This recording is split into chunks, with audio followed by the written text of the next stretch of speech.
Sweet, thanks. I want an investor class. Thanks, man. Estella wants an investor class. Cool. Yeah, I think it's just not talked about a lot, and it's fun to learn. Hey, what can we do? Like I just got someone approved on a asset. It was asset qualification. So they're not even pulling money. They got like, I mean, not everybody has this, but they have like $3 million in the bank.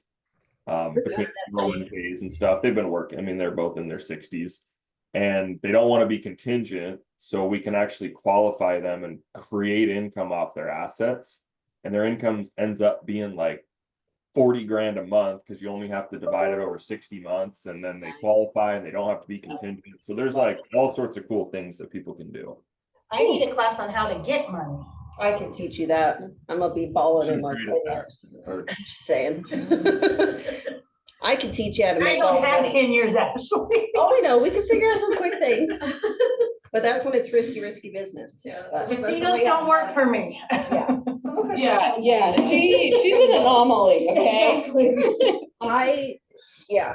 Well, I lose at casinos, just ask Lois. oh no, not my casino thing. No, it's being married to Randall. That's what did it. Well, I don't think I can do that. Yeah, you don't want to do that. No, I'm just kidding. Anyways, Roths I think and that's things. illegal in and- this state, you know? Yeah. Utah. Oh, dang. I think so. They have sister wives. Yeah, definitely. Wow. Yeah. Interesting. No, he's. Let's just stop put him talking. over the edge, I'm sure. Yeah, let's just stop this Something else is conversation. complex there. Oh, anyways. Randall can handle it. I'm just kidding, Oh, that's guys. funny. Let's not go to you. All right. Yeah, I'm good.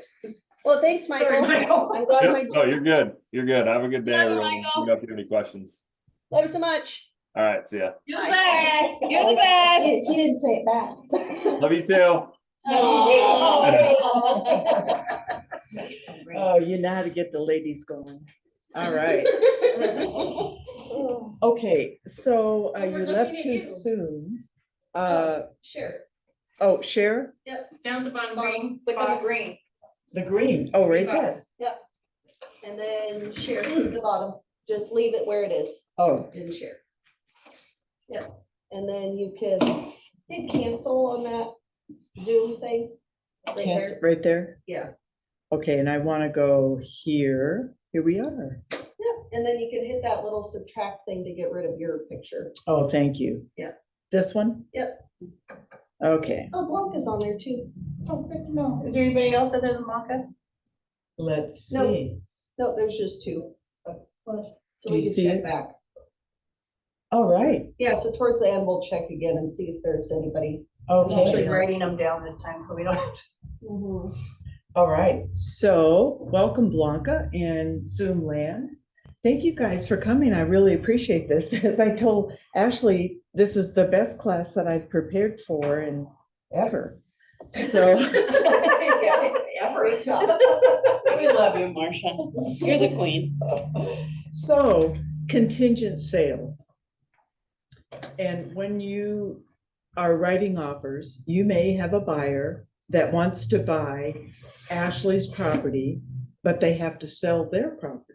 And that's what we mean by contingent. And there are two different types. There's a Form 22B, which means I'm going to list it and sell it within 45 days. And sold means they have a mutual agreement on a contract. Doesn't mean it closes. That's the terminology, sold. So one of the things that you will be seeing more of is where people say, okay, I don't want to do that. I want to get a contract on my house and then I want to put an offer in. Or they put an offer in a house that didn't go through and they have a sale on their house. And so now they got to find someplace. So when you get an offer with a 22Q, then that means the buyer has sold their house. It hasn't closed, but they've sold it. So immediately it goes to pending, yes. Okay, wait. So The it, house that they want to buy? Okay. okay, they have a contract. Can you draw it? I'm a visual. Can I draw it? Yeah. Okay. Pins are over here. You want me to do it or do you want to do it? If you want to do it, that's great. Okay, Buyer A, okay, buyer and seller A. buyer. Well, that's a window. Buyer, seller. Good. I'm just winging it. No, you did a Usually good don't. Okay, so selling the house, buyer has, So Their property, that's right, It's, okay, so it's So- under contract. that's right. Okay, It's so it's pending. So this is the 22Q is when it's pending. Right. Okay, If it wasn't pending, it'd just be whatever the other one is, B. 22B. Anyways, so now you put it in the MLS You get mutual, as pending, right, not contingent, contingent. contingent. good. And it goes immediately. So, okay, so the house that they wanna buy automatically goes pending. Oh, the So buyer's this one's property. listed. Yep. Buyer wants to purchase this one. They Yeah. already have their house pending. Yeah. So that's why you use the 22Q. And because it's already pending, then this listing agent, instead of putting contingent, is They put gonna put pending. pending. Because they're not waiting on, like in the usual scenario, you put in an Just offer, 5 days, contingent, yeah. once you go pending, they put it pending. Okay. Makes Okay, sense. and over the weekend, one of our brokers, Is that an advantage? oh, well, if the house is already sold, it's stronger than a 22B. Okay. And it's a stronger I'm gonna work on offer. my drawings. Yeah, hey, I got it. I'm not Russ. Russ's drawings are We can about the read same, yours. girl. Okay, so if you're presented with a 22B and a 22Q, two separate offers, one's a 22B and one's a 22Q, you're saying 22Q is the better offer that That's you right, want. that you because they have want a to take. closing date on that offer. And so then you can put your closing date, you know, Mhm. you can do simultaneous closings, but your escrow officer will love you if it's not the same day. Yeah, a day between it. Yeah, at least, So if then what not do they do three. for that day?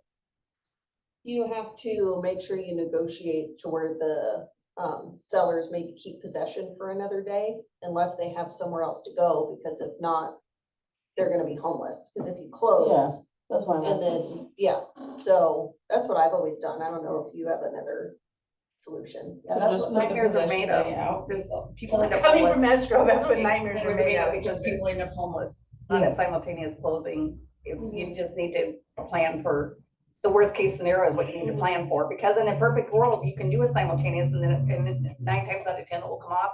But the one time it doesn't come off is when you got the really nasty people and they're homeless all of a sudden It's and they're not karma. happy. It's karma. Yeah. So that's The why nasty I always people. at least have a day or two of like, Yes, you know, sellers need time, okay, like, we're gonna close, but they're gonna have an extra day. Yeah, to move exactly. out, and then, That's you know, right. the funds are transferred and the whole thing. so at the very least, the buyers might be out of a home to stay for a couple of nights. And they're gonna be so happy that they're partying and, you know, or whatever. Is it beneficial to do just one day or maybe 2?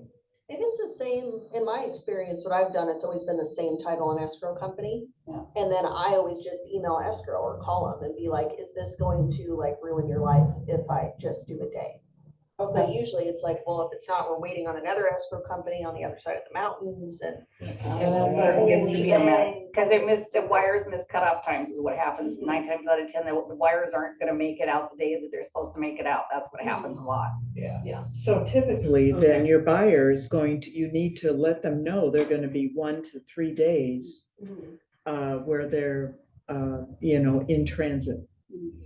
Okay, good questions. So what was the one you had? You said you had one with our broker? Yes, and the buyer's broker, we had the listing, the buyer's broker was another Keller Williams agent on the other side. And these are the direct words, they've been a bully throughout, telling me how to do my deal. Ooh. Yeah, so I said, well, they were correct, because as soon as you accept mutual acceptance with a 22Q, it goes to pending. and not contingent. And she was adamant about that, as she should have been. So, I mean, it just, just change it and move on and try and get along. Yeah, relationships are important. Yes, they are. Yeah. And, it is never hard for me to say, you know what, I am sorry, I was wrong. Oh, yeah, And thank you for letting me know. I appreciate that. What does that do to somebody that comes in a little adversarial? Instead of saying, what? No, I'm not. Yeah. Are you sure? Well, I've checked with Annie. Okay. Alrighty, so if we're using this, when you're instructing your buyers about the whole process, there are a couple of requirements that go with this. When this is included in a 22Q is included in the contract or the offer, what has to be a second document? Purchase and sale? Purchase and sale. Yes, of the buyer's property, Oh, okay. and nothing redacted. It has to be a copy where it's fully signed and it's mutual. They So, actually okay, so when you redact submit, things, though? Well, I went through, after I went through this, I went into hotline for 22Q and there were just like a gazillion questions about 22Q. And one of them was, it was out of state and they redacted their buyer's name and phone number and all that information. And they can't, because how can you verify okay. that they have the funds? Right. Okay, Oh, okay, okay, that they have funds to close. yeah. And that's different than just the funds from the sale.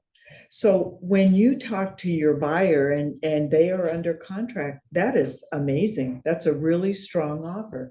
But you have to let them know, one, we'll need a copy, a complete unredacted copy of that purchase and sale agreement. And be prepared to share your net sheet.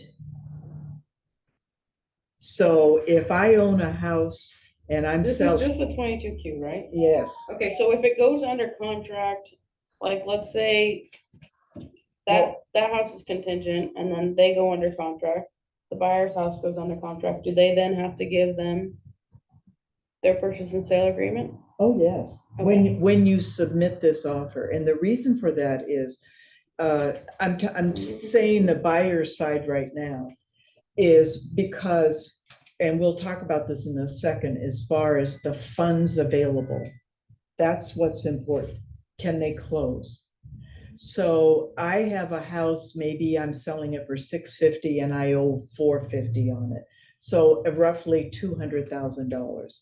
Okay, I'm purchasing a house here for cash, and maybe I have CDs or maybe I have something else to make up the difference.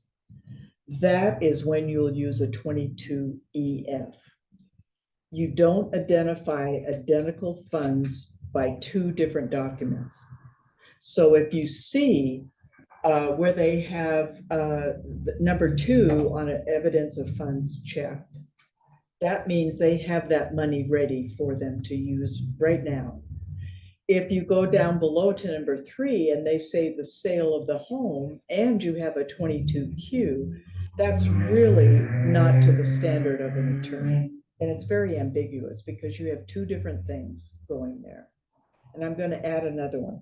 Have you ever seen where they'll write an offer where the earnest money funds will become non-refundable at a certain point? In other words, to entice the seller, after a certain point, those funds become available to you or automatically go back. Well, the thing about it is a 22B and a 22Q, if no fault to the buyer, if they're not able to get a listing or they're not able to close their sale, then they get the earnest money back, the buyer does. But if you do like a Form 34 and you say that the earnest money shall become non-refundable after a certain point, then you've got real ambiguous situation going on. And that's one thing, a standard of care. We want to write a clear a concise offer. So that's only if it's no fault of the buyers. That's correct. Okay. So, Now, if they just decided to back out, then they would not get their earnest money back. Is that what you're that's saying? correct. Okay. If they gave notice that their purchase was at no fault to them, then that form guarantees they'll get their earnest money back. If their sale fails, so a client was buying property in Wenatchee, they had a condo in Chelan, and they had enough money to more than pay for the house here in Wenatchee. However, that sale failed. So then just because the sale failed doesn't mean the contract terminates. It means the buyer gets to decide, do I have another avenue of getting those fundings? And this particular person did. And she immediately sent this thing that showed $1.2 million in savings or in something that they could access. And then what they did is then the contingent sale is then satisfied. And then they have shown that they have the funds to close. So it's just because the sale fails to close, the buyer then has the option. They can terminate and get their earnest money back, or they can go and see if they can find another way. And that's communication between the buyer and the seller. And when do you want to notify the seller that the sale has failed? Within 2 days. 2 days. Is that all written on the second page of this too, or is it just on the 22B where it goes through all those scenarios? It does, right? Yeah, it does have that. Oh, Number 4. Go down all the way Yeah. down. I think it's Right number there. 4. In 2 days. I mean, So if the pending buyer- sales bill. And then back to the other thing, so if the buyer ends up having stay there, the bottom one, buyer's waiver, so you're saying if they, like that person, they ended up having other money. So That's right. Now, and Oh, not that one, never mind. okay, and then if they do waive this contingency, they've waived all others. Inspection, feasibility. Why would you ever want to do that, though? It's like scariest form ever. It's weird. Yeah. That and the 22B, if you don't list your home by the time you say you're gonna list your home, then you waive everything also. Wow. Yeah, it's really, wow. You have to A lot. really be on top. Contingent sale has like using the 22B, that has so many pitfalls.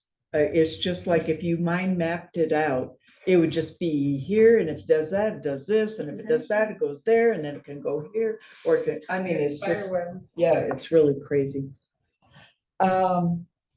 Okay, so let's just look at this form real quick. The pending sale of the buyer's property is contingent on closing the sale of the buyer's property located at 2120 West Wooden Avenue, Chelan, Washington, 98816. So, I mean, you put the whole address in, and the contract date was May 1st That's when they went mutual on their contract. on their contract. That's right. So, and the longer that is in the past, the stronger that is, because they're closer to being, to closing. The complete purchase and sale agreement for the pending sale must, legal terms must and shall, really pay attention to those, be attached to this agreement. Not attached to the offer, but a second document. That is so confusing. If you don't, it's just very So confusing. you're saying it's not, it would be uploaded as an additional document, not put in with the offer. Exactly, yeah. So when you send an email, you send the offer, and then the second document is the purchase and sale agreement. Yeah. And when you're advising your client, if you're doing this, then they need to, from their escrow officer on their property, they can get a net sheet. And that way, that helps the seller. Now, as a seller, does the seller have to accept this offer? No, No, they do not have to accept you know, even if they have a 22, uh, no, like a Form 35, it, when you look at this, you look at the entirety, and your job as a buyer, as a listing broker, is selling the one that's with the seller, to be able to go through the other contract. And I have to tell you, California writes really weird contracts. Oregon isn't much better. No, they are strange. They're very different. So be very careful. And whenever you see a date or whatever, as you're representing the seller, you need to be able to keep track of those dates to make sure that one goes through as well. And you have the right to know how that's going. I think it's Montana or Colorado. They have a beautiful form in their contracts for just one sheet of paper with just boxes. That's like appraisal due date, appraisal, like they have appraisals Like gonna a be done this checklist? day, due date this, yeah, and it's just one page of just beautiful. Wow. Isn't that amazing? I know it. You just let Great. attorneys make forms and we'll make one for every reason. Okay, the pending sale closing date. The buyer may not extend the closing date of their pending sale if such extension would delay the closing of this agreement without the seller's prior written consent. Okay, so maybe in your contract, you know, their agreement closes May 22nd. And our closing date is May 30th. Okay, if that is extended a day or two, then that's not necessary, but it can't extend longer than your purchase and sale agreement without the seller's approval.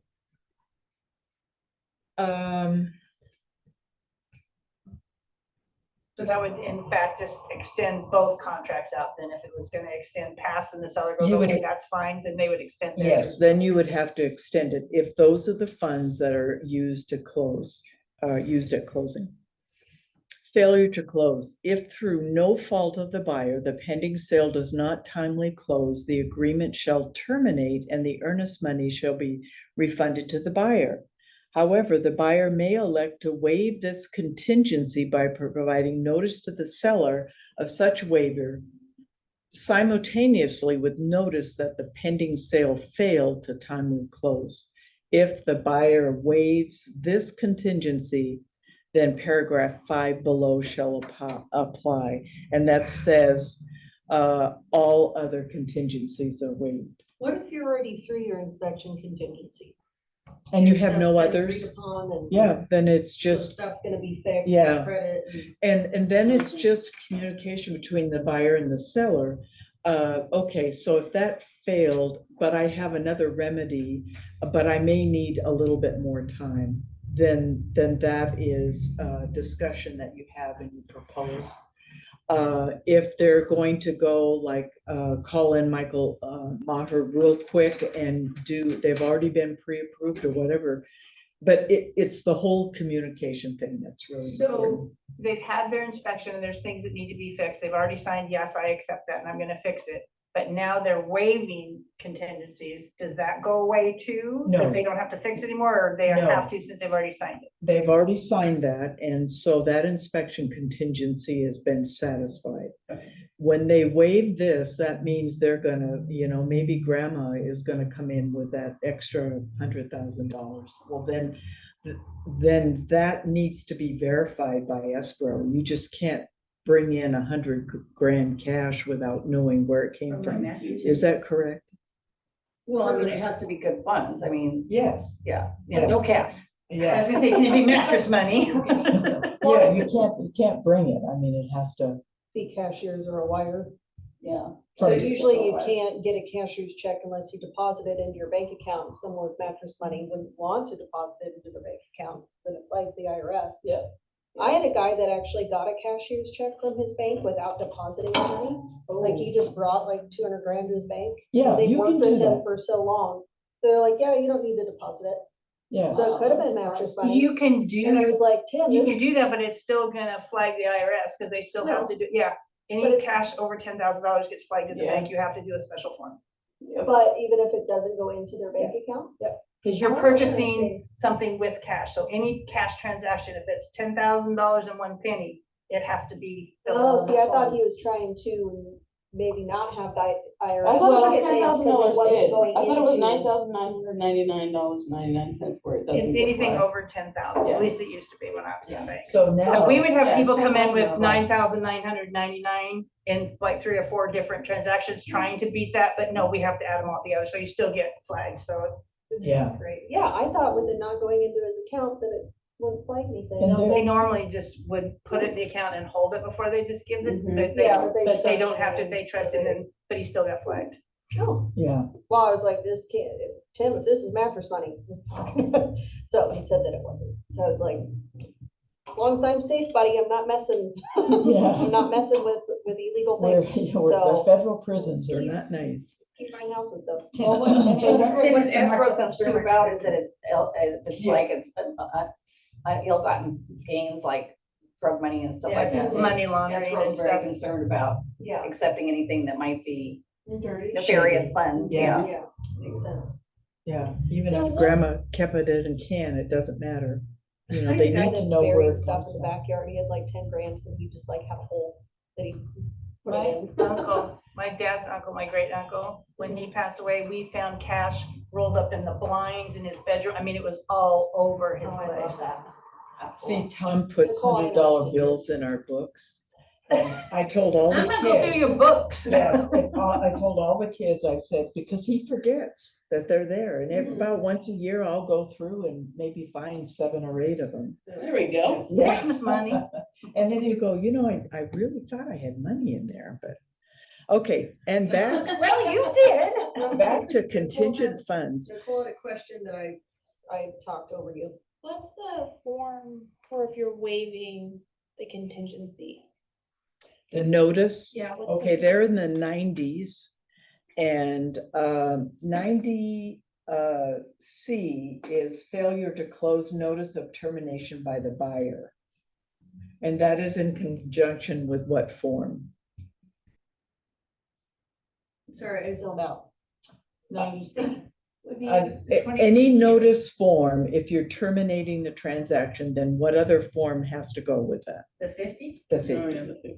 That's if you're terminating the transaction. Okay, so let's look. But for this, the 90C you said was just to give notice that their transaction did terminate. That's right. Okay.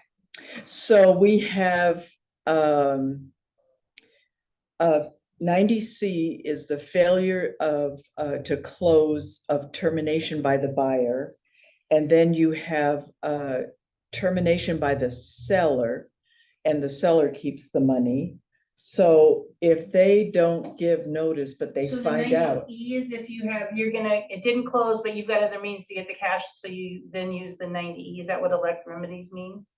no, elect remedies on your contract, you have either default of earnest money, or they can go, what is it, 5%? They can sue for 5% of the up to, that's what the remedy is. It's where the seller dictates, So and there's there's, no special form if they're gonna come up with No. other cash to do this, no, but the contingencies are then waived. yes. Now, if it is, they're waiving that contingency, then you would use a blank 90. Oh, that was. Oh, provision. just a Okay. blank 90 to Yeah. waive contingency? Yeah, and just say that, that up so I can see what it looks like, please? a 90?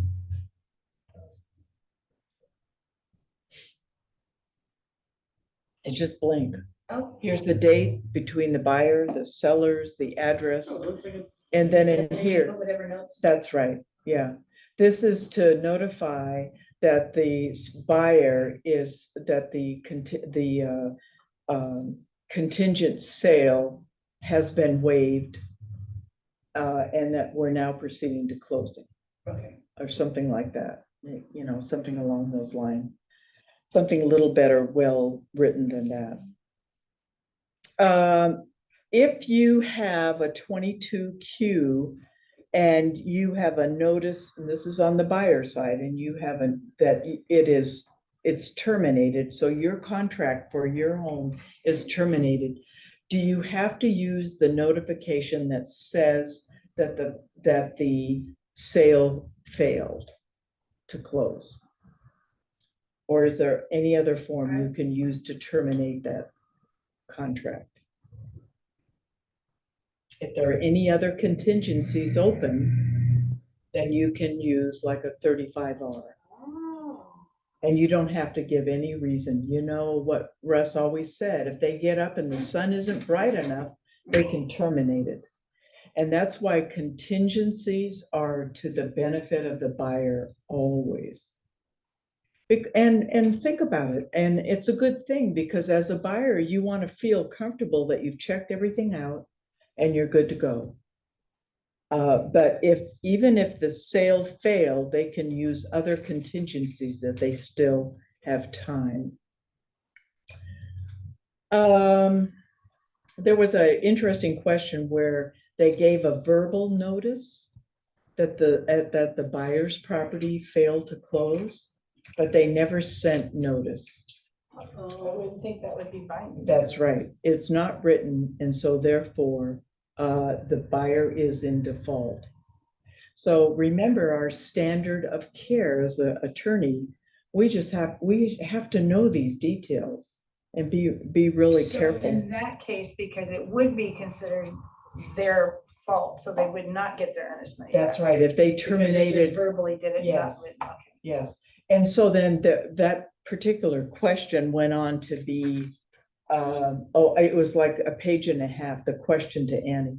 Then they said, and then they wanted to know if they could renegotiate and do fall back to a 22B. They had a pending sale, but it wasn't listed. And now they want to find that. Well, you know, we can't tell the buyer and seller what to do, but we can always try to negotiate. And if it doesn't work, then we terminate it. And that's where, if it's a fail to close, then the terminate by the seller is appropriate. And I'm sorry, because I don't know all this stuff, so I'm probably asking stupid questions for No. the rest of you, but in that case, you said they wanted to go back to a 22B, which would, so they were basically saying, okay, that one didn't work, so we're gonna go this way and we're gonna we're gonna actually list it and then move forward from there. That's correct. And then you would negotiate. You being a realtor. I know, I'm trying. Yeah. I don't know how you guys do it. That would be on a Form 34, where you remove Form 22Q and you add Form 22B. So you can't just stick it in there. Would okay. you use the Form 34 as well to extend, to have the seller's written consent to extend? Or you could do it all on a 22Y, extend the closing date, and then in the other part, then you would remove 22Q and add 22B to the contract. That would make more sense You to just me write it because as like, you know, closing should be Form on 21, 22Y. line 18, addenda, and you just Yes. remove from there? Yes. Okay. Yeah. And then so if you did have to extend, if you're getting the seller's permission to extend on the sale of the buyer's home, could you also just do both of those simultaneously on a 22Y? That you're agreeing to, extend it this date, and the seller is agreeing for the buyer to extend their sale closing? Does that make sense? what I'm Yes, saying? yes. I mean, you would have, I don't believe that there's like a form that says requesting permission from the seller to extend the closing date on whatever. It would be like on a Form 34, buyer and seller agree to extend the closing date I think if it's all in your email back and forth, you've documented it, and you just use a 22Y extending the closing date. And just always make sure your escrow person knows what the hell you're doing. When a notice is given, like this one right here, if you notice, this is a blank notice. It's going to be from the buyer to the seller.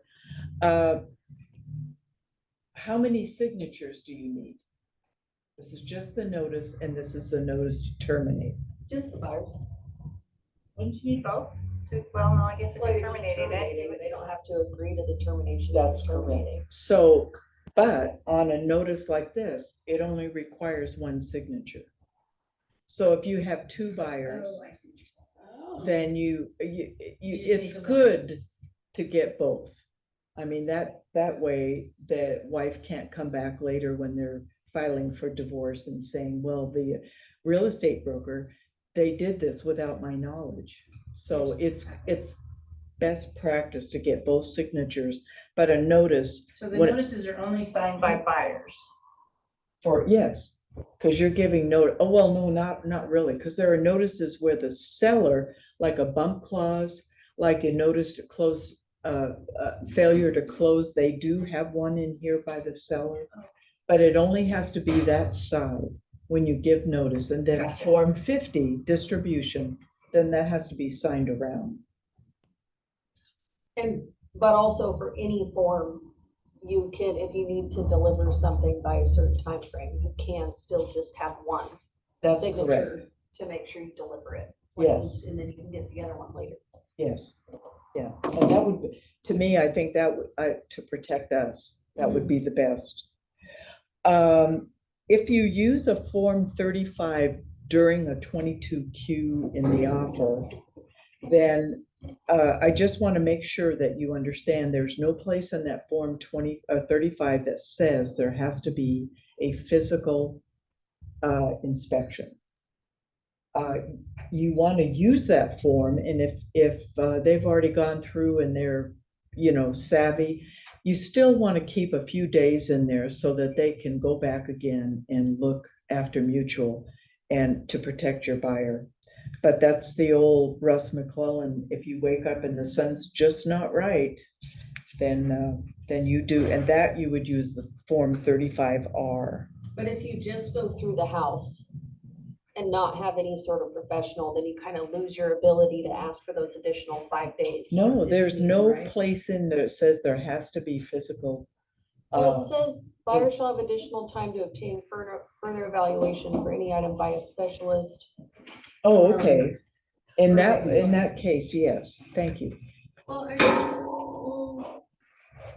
buyer provides notice the buyer will seek additional inspections and upon seller's request. Well, I need to read it again. So I always thought, okay, so if an inspector so recommends, buyer shall have additional time. Mhm. So if they don't get an inspector for something. Then to they recommend, can't then get they the can't. extension. So that's why, I mean, paying for professional people is better. Mhm. Just do it. All right. So if notice is not given and just remember that the buyer has to give notice that the sale closed, and then also that if they don't waive that contingency, then that the other contingencies are in effect.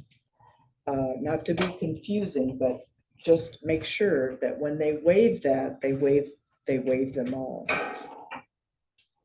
How you guys keep track of this. So, Marcia. yeah, oh. Anything's written. So, if you get an offer with a 22Q, then you must have a purchase and sale agreement attached as a second document. And you can request a net sheet from that buyer broker before you make a decision to accept it. And just remember, I mean, you just want to be really careful that that this is a good deal. The net sheet is smart. I never really thought of that. Yeah, Because even though it's pending, I guess you have to make sure they at least have as much money as they put on their financing or Sure. enough to. Yeah, I never really thought of that. okay. So then the next thing that I want to cover is, let me just make sure I got everything. So on the seller side, they literally review and approve that offer before they accept it. So if they don't approve it, then they'll go on. Now, I have seen it where they've done a 22Q and the seller didn't want that. And so they came back and they found other funds and they came back with a cash offer. So, I mean, it just, you are, as a seller's rep, the listing agent, you are not obligated to tell them they need to accept this. So the seller can come back with a counter saying, remove the contingency? type of Yes, thing? yes, they can do that, yeah, if they don't want that form. Okay, all contingencies, but the 22Q protects the buyer exclusively. 22A, 2235, any of those contingencies are benefit to the buyer exclusively. And as we said, it's okay for the seller to check and make sure the funds are there to close. So the buyer's property closes, but they don't have enough funds. Buyer's in default, they can't cover it. Automatically, earnest money goes to the seller. So it's really important that you protect your buyer. The triggering event then is the close of the buyer's property. Once that's closed, then this contingency is no longer there, as long as they have the funds to close. So some offices request a 22 EF on everything, you know, evidence of funds. You cannot have the same identical funds identified in both documents. You can't do that. Oh, I'm so sorry. And so, just shut you off. So you can have a 22 evidence of funds. Let's say that they have like the difference is $150,000 and they have that in their mutual fund account and they have access to that. It may take 10 days, but they have plenty of time until closing to be able to get that and the sale of the house. So you would have a 22Q and those funds, and then you would have a 22 EF for the additional 150,000, but never identify the identical funds on those two funds. So they wouldn't take the money from the sale of the house and put it on the 22 EF along with. the That's additions, is exactly what you're right. saying. Okay. Yeah, it really creates a lot of ambiguity and it's confusion. And it's not the basic thing, it's not to the standard of an attorney. So you only identify those funds once.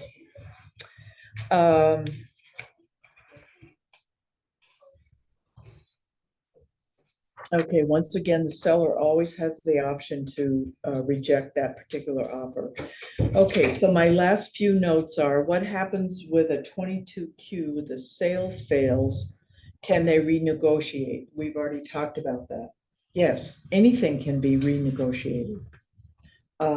You can even, I've even seen where it converted to a seller financing. And they did a 1-year real estate contract for 1 year. And that gave them, and there was no penalty for early payoff. I heard of one where it was seller financing, but then the buyer got confused and didn't have enough money at closing. And then instead they like lowered the amount of the purchase and the buyer gave the seller like a 4x or a side-by-side or something. To They had to make equivalent. up. Barter. Yeah, they Yes, bartered. that was a Don Jack move. Yeah. Oh, he's a guy that in 08, he lost everything and he had a big company in Alaska and they lost everything. And within 5 years, he was back to where he was plus more. He was the most gumshoe negotiator I've ever seen. Well, what have you got that I might like? I'll gladly give you $1 tomorrow for a hamburger today or whatever Popeye guy said. Yeah. Extend the closing of the buyer's property, then if it is where it affects your closing date, then you have to get the permission from the seller and then also change that closing date. 90C gives notice if the sale fell from the buyer's property from the buyer. And remember, whenever you get an offer with a 22Q, it has to have a signed copy of the purchase and sale agreement for the buyer's property. And also ask for a net sheet. I think that's really important that we can ask for that prior to getting to mutual. Because you just really want to do rough numbers. Is this gonna be enough for closing? We actually want to wait till the very last day and then, oops, sorry. And you Yeah. never know what agent's on the other side Yeah. of things. Yeah. Okay, as always, if they start to ask a lot of questions, then what do we advise? Oh, Russ or Marcia? If you need to seek legal advice, you need to seek legal advice. And that's why attorney review is so important on any document, any offer that is unusual. This And is good to have that document no matter what. that's right. I can't think of a time when that isn't right. Now, let's say my buyer says, I'm an attorney, I don't need an attorney review.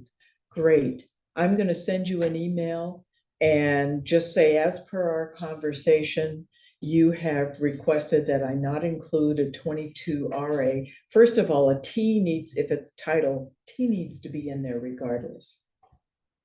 And if they say no, we say, yes, we need to have that. We need to, I'm not doing my due diligence if it's not in there. Let me see.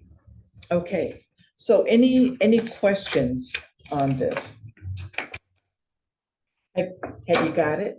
It's really fun, you're gonna love it. You're gonna know so much coming into this. I know she's gonna be ready to run as soon as she gets her license plate coming out of this Exactly. class. Yeah. So, any questions? I had one, but it's gone. Oh my gosh, that isn't supposed to happen till you get to be my age. Happens all the time. Do you wanna see in Zoom, open up the little, Okay, participants and see if there's anyone else? no, Just Blanca. okay. Blanca, we are signing off. I hope this wasn't too confusing. Any questions, you're welcome to call me Monday through Friday from 8:30 to 5:30. Or is it 9:30 to 5:30? I think it's 9:30. 9:30 to 5. Yes. All right. We are going to close this meeting. Thank you guys for coming in. I really appreciate it. Yeah. Thank you, I learned a lot. Oh, good. And that's why I asked forward you guys with my questions, but. Oh, you're fine. All right, so I need to stop the share and end the meeting.